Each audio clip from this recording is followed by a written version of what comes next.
Now we're rolling. Oh my gosh, dude, I'm sitting in a DeLorean. Welcome to this episode of Matt's Rad Show.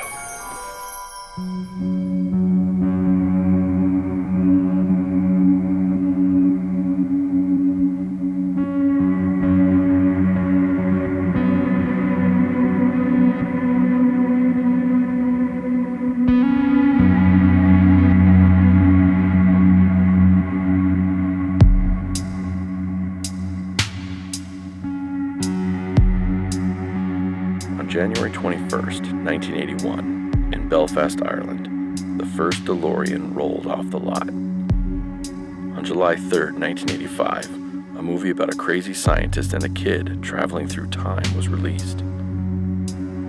We bought our tickets, we sat in the theater, and on October 25th, just after 1:18 a.m., we all traveled back in time.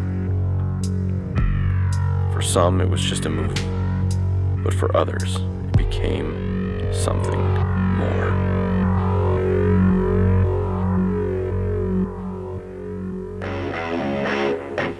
Hey everybody, thanks for clicking on this episode, and welcome to this episode of Matt's Rad Show. I found an amazing Back to the Future collector. This guy has got the most amazing collection ever, and the best thing he's got is right underneath this door. Oh my gosh, you guys. He's got his own Back to the Future DeLorean, Time Traveling DeLorean that he's made over the years, put together with him and a buddy of his. We're going to learn all about it today.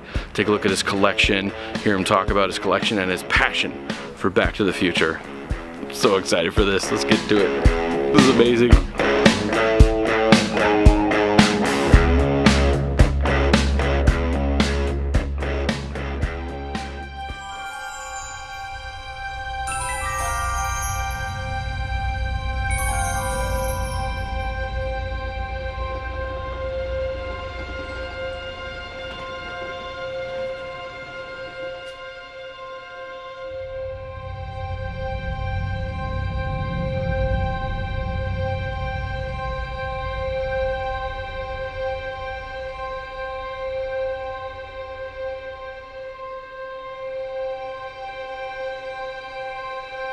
A lot of people will look at Back to the Future and think, oh, it's a movie about, you know, a kid and a crazy scientist. But in my opinion, it's not about those two. The main character of Back to the Future is the DeLorean time machine. Because at the beginning, it has a certain look to it, and then it goes somewhere, and then it comes back, and all this stuff is happening to the car. It goes to the future. It's got a whole new way of traveling with Mr. Fusion, and then later on when it can't fly anymore, you really see in part 3 that it becomes like an Old West looking car. It's got the white wall tires, and then this the apparatus that Doc built in 1955. You really see the car evolve. Fast forward to Ready Player One, you see a completely different kind of car, but it was so neat to see the DeLorean time machine moving around, you know, flying around, you know, I don't know, it was really exciting, man. I kind of got emotional, I guess you can say, when I saw the car again in a different role. You know, it wasn't Marty's car anymore, it wasn't Doc's car anymore, it was Parzival, you know. So if you could see, I put Parzival on the license plate back here, and then I kind of rigged up my DeLorean to kind of look like the author's car, a little bit in the movie. So anyway, Ernest Cline wanted that car to be kind of a mashup. That seems to be kind of a thing in cosplay world, is where you get 2 characters, 3 characters, and you put them together as a costume. So you can kind of imagine that concept with my particular DeLorean time machine. So I've got the Ghostbusters on the side there, and then I've got my oscillating kit light, which would be really cool if I can get it to, you know, David Hasselhoff to talk through this would be neat. But I don't know, that's something.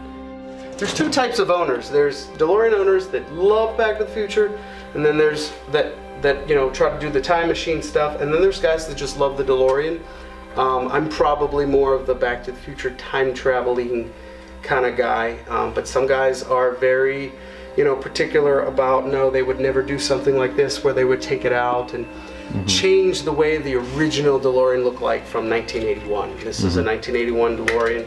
Mine isn't exactly screen accurate. A lot of guys will, you know, some guys will spend a lot of money and they'll get it to be screen accurate, like perfect. You know, when I post pictures and stuff of what I've done and it's not screen accurate, some guys are like, oh, that's wrong, you can't do that kind of thing. But 9 times out of 10, when I do a show, whether I have the Mr. Fusion on it or not, you still get people not only loving to see the car, but they also asking, is this the one from the movie? It's been fun. I love bringing this car out and seeing people and how they light up, you know, because a lot of it is people that are our age, you know, in their 30s and 40s, 50s, and they remember seeing this movie when they were younger, and it kind of almost brings them back as a time traveler to a time where things were simpler, that kind of thing. So they look at this car and I remember this, you know, and it's kind of neat to see them with kids. You know, oh, you haven't seen this movie yet, but check this out. And then they, you know, I hear stories that they go home and they find it online, or they, you know, Netflix it or whatever, and they try to get their kids to watch the movie. So it's kind of neat to see the generations.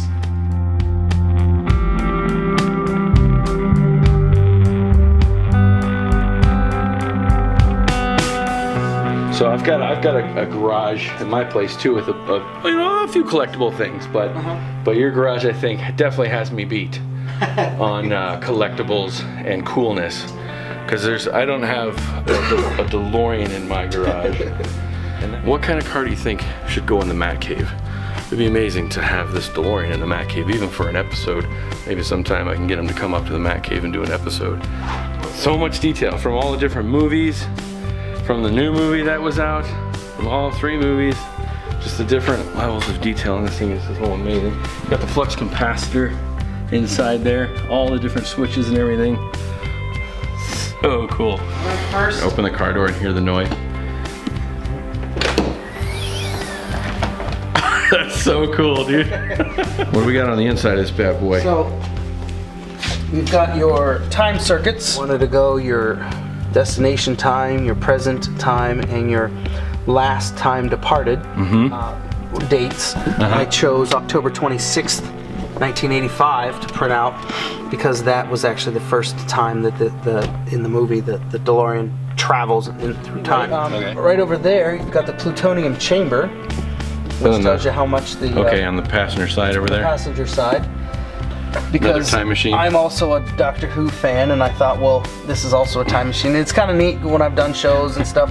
I connect to Doctor Who fans, and like, oh, cool, that's kind of neat, you know. So I like connected to a whole new world, other world. Time machine, you get a Bill and Ted's Excellent Adventure. Yes, that's the speedometer. Okay, goes up to 88 there, I'm sure. Huh? Yep. Sound effect on that, but I don't have it. So that's your off switch. It goes from red to green. Yeah, that's your on and off switch for the time circuits. Oh, so cool. Display of the ceiling display. So these all, some of them turn on, some of them turn off. It says, when I fell off my toilet, and I came to, I drew this. Dun, dun, you know, dun. and that was the drawing that he did. And then Marty reaches in and he says, flux capacitor, you know. And and that's when Doc just has this realization. He's like, it works! I finally invented something that works! You bet your ass it works, and that kind of thing. You know, you're gonna send me home, you know, that kind of thing. Yeah, we got the flux capacitor. And then this is referred to as the Christmas tree, which mine is in the, a real time machine that's got lights that go up and down kind of thing. Again, to potential DeLorean owners, if you were to actually buy a DeLorean, the first thing you should is a real fire extinguisher. Every owner normally has, sometimes it's back here, sometimes mine's in my trunk, but sometimes DeLoreans like to catch on fire. And the worst thing that you want to do is stand there, and helplessly watch your car burn up to smithereens. You know, when you own a DeLorean and you're driving, you pray a lot. You just do, because you know, it's kind of funny when faith comes up, kind of the question. It's like, believe me, you drive this and you see all these cars right next to you as you're driving, because they're taking pictures. You're praying that they're watching where they're going, that, you know, all these things that are happening, you're just praying. So yeah, I believe in God. About to sit in the DeLorean. Oh my God, this is so cool. Really packed in here, really low. Cool. A lot of lights now. He brought those. Yeah, I brought a few extra lights for the shoot. Some of the blue and red lights. I brought the blue and red lights for the shoot because you gotta do it. Oh, cool! You got the glass here and everything. Yeah. Now we're rolling. Oh my gosh, dude! I'm sitting in a DeLorean.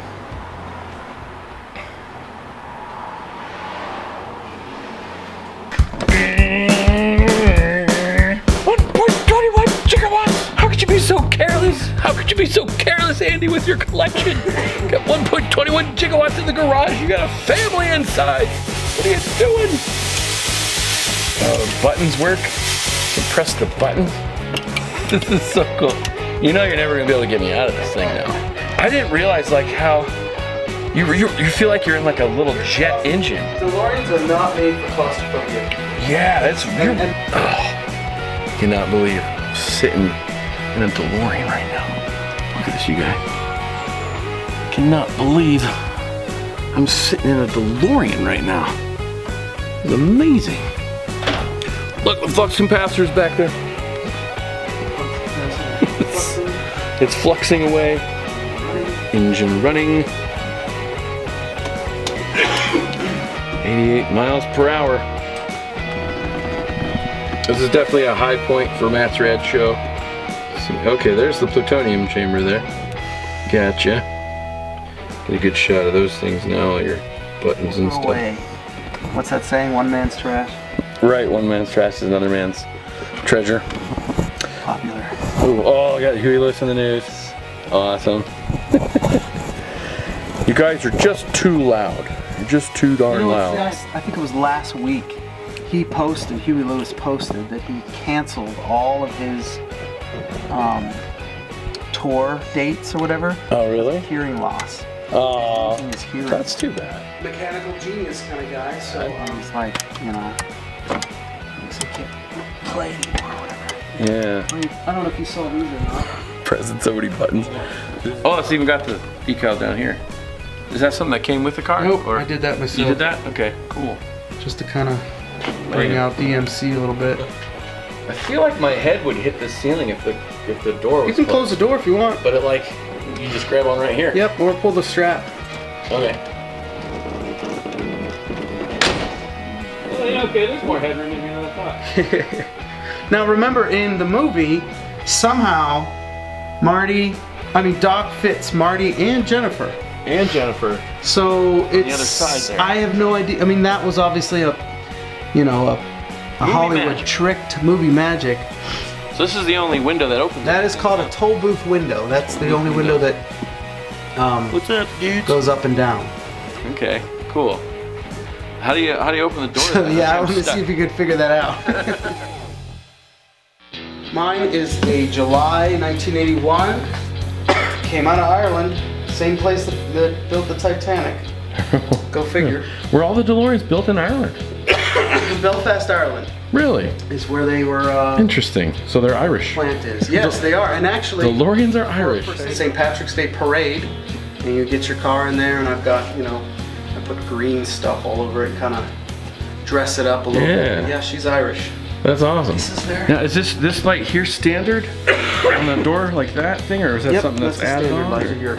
Originally, they were regular light bulbs, and then there's upgrades that you can get. These are LEDs. Okay. So a lot of times, let's say you're doing a show and you're there for a couple hours.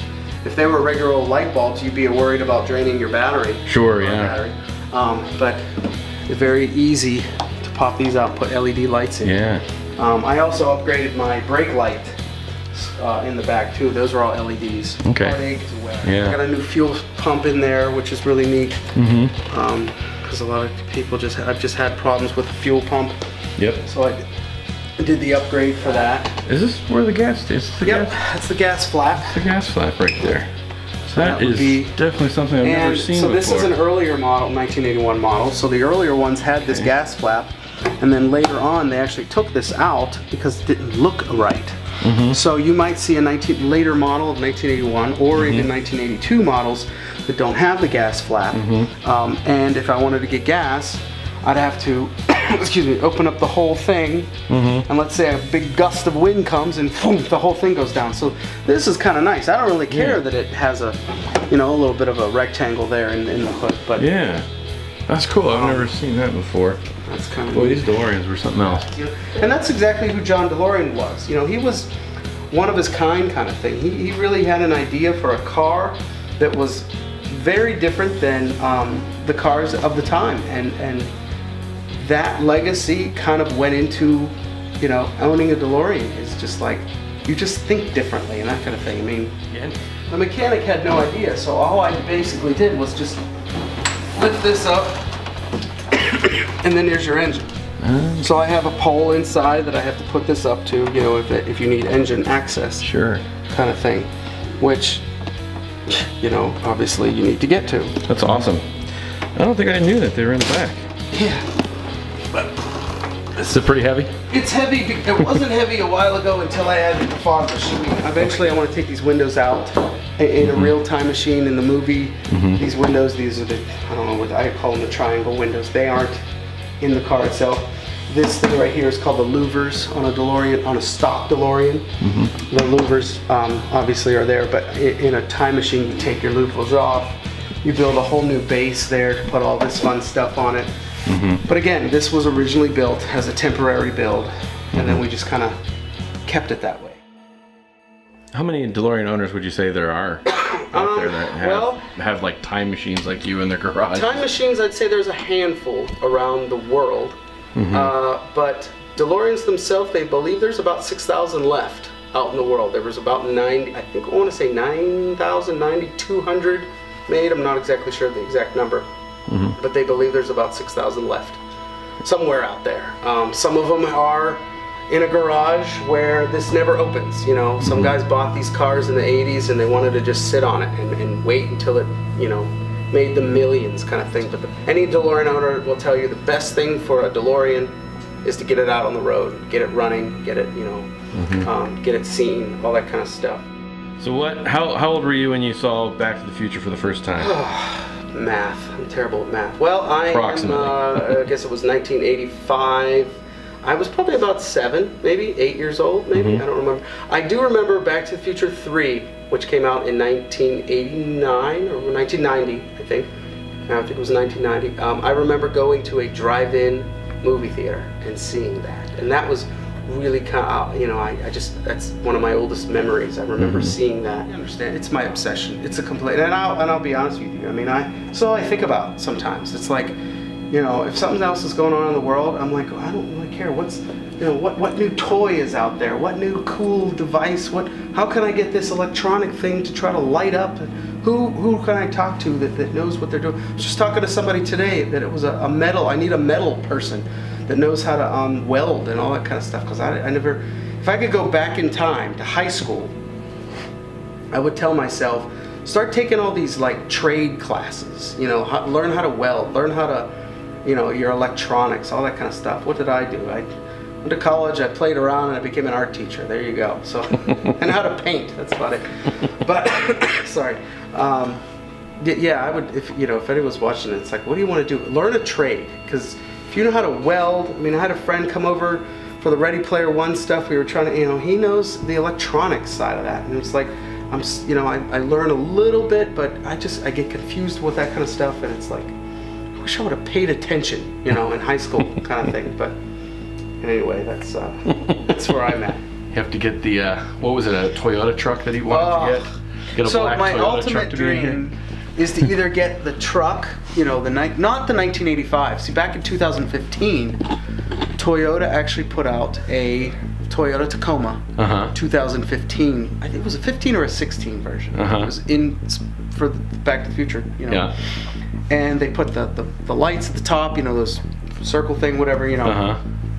My dream would be to get something like that and then be able to haul this. Oh yeah. You know what I mean? So you show up in style. Yeah. Or, you know, like get the dock truck, show up to your show, whatever it is. Yeah. People see, you know, ELB on the side, scientific services, and like, what? And all of a sudden the back opens up. You get a fog machine in there. Yeah. DeLorean falls out from the back. That's living the dream right there. That's the dream right there. But again, Yeah. Money stops you from doing stuff. Yeah. Well, it looks like you've done pretty good, though. But yeah. Little by little. Look what you can accomplish little by little, man. Keep dreaming and, you know. Mm-hmm. Pretty cool. What John DeLorean did. He had an idea for a car that yep. he wanted to build a sports car that the average man could buy. Mm-hmm. And that's what he did.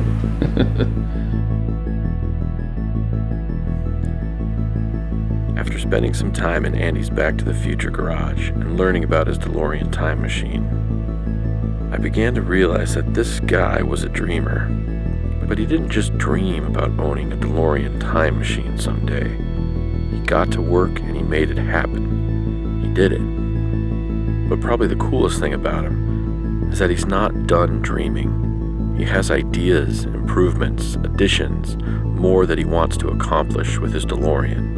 Sharing the DeLorean with others and watching him light up as something from their childhood becomes a reality. So here's to all the dreamers out there. The ones that not only dream, but the ones that get off the couch and make it happen. The ones that take a chance, and in doing so, sometimes make the world a better place. And here's to a kid named Marty and a scientist named Emmett, who reminded us that our futures are not written yet. No one's is. Your future is whatever you make it. So make it a good one. Thanks for watching this episode of Matt's Rad Show. Now then, why don't you make like a tree and get out of here, butthead?